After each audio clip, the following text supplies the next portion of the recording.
నేడు AP CM Chandrababu Naidu పలు అంశాలపై సమీక్షా సమావేశం నిర్వహించనున్నారు. ఉదయం 12:30 క్వాంటం వ్యాలీపై సీఎం సమీక్ష నిర్వహించనున్నారు.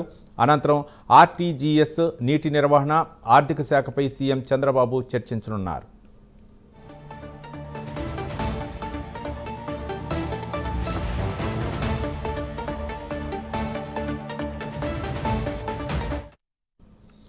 ఏపీ సీఎం చంద్రబాబు నాయుడు ఈరోజు సచివాలయంలో పలు అంశాలపై సమీక్షా సమావేశం నిర్వహించున్నారు. 12:30 క్వాంటం వ్యాలీపై సీఎం సమీక్ష నిర్వహించున్నారు. అనంతరం ఆర్టీజీఎస్పై, నీటి నిర్వహణ, ఆర్థిక శాఖపై సీఎం చంద్రబాబు నాయుడు సమీక్షా సమావేశం నిర్వహించనున్నట్లు తెలుస్తుంది.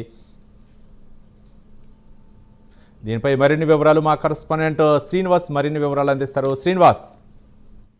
Ravi, thank you. AP CM Chandrababu Naidu ఈరోజు ఉదయం ఉండవల్లి తన నివాసం నుంచి కూడా 11:10 ఆయన ఏపీ సచివాలయానికి చేరుకుంటారు. దాని తర్వాత చూసుకుంటే వివిధ శాఖలపై కూడా సీఎం చంద్రబాబు నాయుడు ఈరోజు సమీక్ష సమావేశాలు నిర్వహిస్తున్నారు. ఈరోజు ప్రధానంగా చూసుకుంటే ఈరోజు మధ్యాహ్నం 12:30 ప్రాంతాన్ని కూడా క్వాంటం వ్యాలీపై సీఎం చంద్రబాబు నాయుడు సమీక్షా సమావేశం నిర్వహిస్తారు. రాష్ట్ర ప్రభుత్వం ఒక కీలకంగా అంటే ఐటీ రంగంలో క్వాంటం వ్యాలీ పైన కూడా పూర్తిగా ఫోకస్ పెట్టింది. దీనిపైన కూడా ఈరోజు సీఎం చంద్రబాబు నాయుడు సమీక్షా సమావేశం నిర్వహిస్తారు. క్వాంటం వ్యాలీపై ఇటీవలనే రాష్ట్ర ప్రభుత్వం అలాగే కేంద్ర ప్రభుత్వం ఆధ్వర్యంలో కూడా విజయవాడలో ఒక వేదికగా కూడా ఐటీ రంగ దిగ్గజాలతో కూడా క్వాంటం వ్యాలీ ఏర్పాటుపై కూడా ఇటీవలనే ఒక సమావేశం నిర్వహించారు.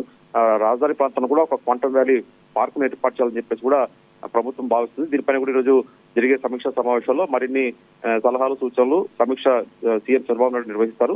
అలాగే మధ్యాహ్నం 3 గంటలకు ఆర్టీజీఎస్ అలాగే నీటి నిర్వహణ, ఆర్థిక శాఖపై ఉమ్మడి సమీక్ష సమావేశం కూడా సీఎం చంద్రబాబు నాయుడు నిర్వహిస్తారు. ఈ సమావేశానికి సంబంధిత శాఖ మంత్రులతో పాటు ఇతర ఉన్నతాధికారులు కూడా పాల్గొంటారు. ఆర్టీజీఎస్ నిర్వహణ అలాగే నీటి నిర్వహణ రాష్ట్రంలో ప్రధానంగా కొన్ని ప్రాజెక్టుల పైన ఏదైతే ఉంటుందో దానిపైన సమీక్ష నిర్వహిస్తారు. అలాగే ఆర్థిక శాఖ పై కూడా ఉమ్మడిగా ఈరోజు సమీక్ష సమావేశం నిర్వహిస్తారు. అలాగే ఈరోజు సాయంత్రం ఆ సమావేశం తర్వాత కూడా సాయంత్రం 6:45 ప్రాంతంలో కూడా సీఎం చంద్రబాబు నాయుడు తిరిగి ఉండవల్లి నివాసం చేరుకుంటారు. Ravi. Right, thank you Srinivas.